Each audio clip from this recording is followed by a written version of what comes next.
Are you one of those people who instantly loved Black Panther Wakanda Forever? Because we definitely did. Not only did it pay respect to Chadwick Boseman, but it also laid the groundwork for a dozen upcoming Marvel Studios films and Disney Plus shows. So, in today's video, we'll take a look at the top 10 most anticipated movies and shows inspired by the latest Marvel film. Find a way to look after one another as if we were one single tribe. First off, let's talk about Secret Invasion. As Black Panther 2 is about to end, we see that Okoye lets Everett Ross out of CIA custody, making it possible for him to appear in Secret Invasion. And although we're not sure how big of a role he'll play in comparison to Nick Fury and Talos, he'll be an important character as the Skrulls try to take over Earth. The first full trailer for the series showed us Ross only for a moment when he was hiding behind a wall. He did this after getting away from his ex-wife Val and the CIA after they arrested him in the latest movie. But there's no denying that his knowledge of how the organization works and his skills will help the other two get through their scariest problem yet. It's also pretty crazy how a lot of us are already making up theories about him turning out to be a Skrull. Do you think that's likely?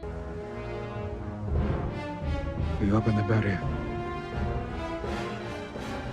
Up next, we've got What If Season 2. Boseman's last role in the MCU was as the voice of King T'Challa in 4 episodes of Season 1 of What If. And even though we don't know anything about Season 2, Black Panther will be back in the next set of episodes in 2023. At San Diego Comic-Con 2022, footage from Marvel Studios Animation showed only a quick glimpse of the King, along with some other footage showing Hela from Thor Ragnarok and Ego from Guardians of the Galaxy Volume 2. But after seeing the Black Panther fight zombies and become Star-Lord, we're super excited to see what other weird creatures he'll come across from different dimensions. Moving on to Ironheart. After Dominique Thorne's first appearance in the MCU as Riri Williams/Ironheart, the new young hero of the franchise now has an exciting way to continue her superhero journey. After being taken from MIT, kidnapped by the Talokanal, and rescued by Ramonda, she showed how smart she was by making a Wakanda tech battlesuit. Then she went back to Boston to continue her education and make super cool stuff in her underground lab. Ryan Coogler, the director of Black Panther 2, told us that Ironheart will be a direct continuation of her story from the first movie. This means that the character's time in Wakanda will affect her journey as she continues to grow. Not just this, but he is also an executive producer for this new show, so the two will be closely linked as Thorne builds Riri Williams' MCU legacy. Now for Thunderbolts. Thunderbolts may have been set up in Black Panther 2 more than in any other Marvel Studios movie so far. Did you see how Julia Louis-Dreyfus's Val got her biggest role in the MCU? Not only did we find out that she was the head of the CIA and Ross's ex-wife, but we also discovered that one of her main goals was to get vibranium from Wakanda. We're very curious to see how far she's willing to go to get what she wants. After breaking into his house, Director DeFontaine had her ex-husband arrested while she told him about her plans to use as much vibranium as possible for her evil plans. This has set the plot for her giving the go-ahead for a mission to infiltrate the fictional country for its resources. But that also might just be the beginning of what she achieves with such a strong team of anti-heroes and villains. Not to mention Avengers: The Kang Dynasty. So they haven't revealed anything yet regarding the plot of the 5th Avengers movie, but we're sure that Kang the Conqueror, played by Jonathan Majors, will be the main bad guy. And since T'Challa fought Thanos in both Avengers Infinity War and Avengers Endgame, he'll for sure be on the list of potential heroes that the team will need to defeat their next supervillain. This time, Shuri will probably join the group, which will include heroes like Shang-Chi, Captain Marvel, and the Hulk. We can't wait to see them since it's also going to be the first time the group has met since 2019. But at least a dozen projects are coming out before this movie comes out, so it's still not clear how big of a role she'll play, but she'll be a strong ally no matter what. Coming up, Avengers: Secret Wars. In the 6th Avengers movie, we won't be surprised if there are countless different heroes from all over the multiverse coming to fight Kang and Doctor Doom. Although, if that does happen, then it might be the best superhero movie yet. There are even rumors that previous Marvel franchises from outside the MCU will be included too, and for such a big battle, it'd be surprising if Black Panther wasn't there with all of the MCU's biggest stars. This movie would probably bring in another version of Toussaint, the young hero, as a variant of Black Panther, but that doesn't mean that Shuri couldn't also be involved as the Black Panther from Earth 616. And since there's a chance of there being dozens of other heroes in the movie, both Panthers might only play small roles in what should be the biggest MCU movie ever made.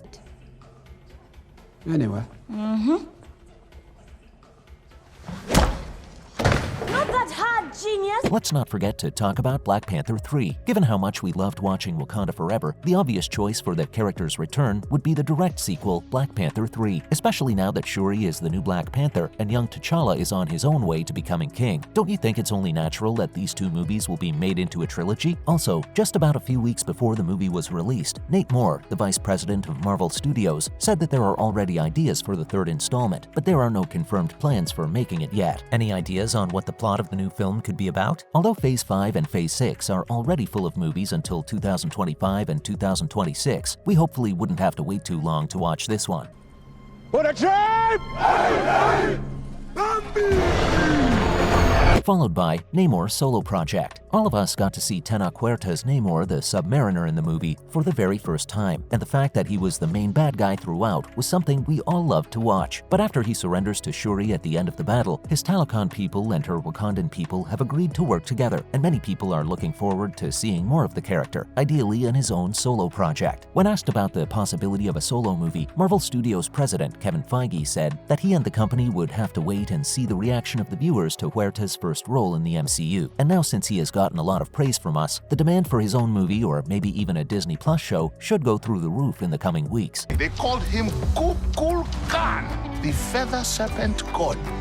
Namor loves his people. Next, Wakanda Disney Plus series. Over the past couple of years, there have been reports about how Marvel Studios wants to make a Wakanda-based show. The show is being made by a company called Maglev Train Productions, but right now, there isn't much information out there about its story or how it's being made. Ryan Coogler, who directed the Black Panther movies, is said to be a producer on the show. He'll bring his knowledge from the movies to the Disney Plus world and make sure that the secret African nation is represented to the fullest extent possible. With him on board, we think the show is in safe hands. He'll also use the skills he showed on Black Panther 2 to go even deeper into how the country works, but it's likely to be a long time before the production process moves forward. If such a series does come out, there's no doubt that fans all over the world will be super excited. Shuri! Sorry, mother. Who wishes to challenge for the throne? And finally, Okoye series. Reports from spring 2021 said that the company is working on several Wakanda-based shows, including one with Danai Gurira's former Dora Milaje, General Okoye. Even though she's going to be in other Black Panther-related shows, this one will be all her, since Black Panther 2 has opened up a very exciting new path for her. And despite her getting kicked out of the Dora Milaje, she now wears a costume based on a comic book character, Midnight Angel, as she tries to change the world. She's already gotten Everett out of CIA custody and can now go on more exciting adventures as a solo hero with a new suit and skills. We can't wait to see where she's headed and what adventure she's going to take up.